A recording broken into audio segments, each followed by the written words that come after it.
New to Waldo County is offering leadership opportunities for students. Tonight was an info session for the Police Explorers program, which dates back 50 years through a partnership with the Boy Scouts of America. Open to ages 14 through 20, the program lets explorers see firsthand different elements of a law enforcement career to figure out if it's right for them. They also get the chance to develop leadership skills and participate in community events. Brought to Mid-Coast, Maine by Belfast Police this year, those involved are excited to see how it grows. Grades 7, 8, 9, those are the years that we want to connect with them, make sure they're on a good path, make sure they're making good decisions, and exploring is just one of those many programs that can help that. To them, this is a new experience, and we take it for granted when you're doing this every day, but for them, this is new, exciting, and that's what we want to maintain.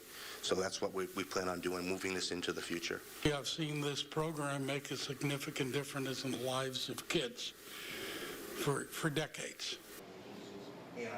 Those interested in joining can contact Sergeant Rick Smith at 338-5255 or by emailing r.smith@belfastmepd.org.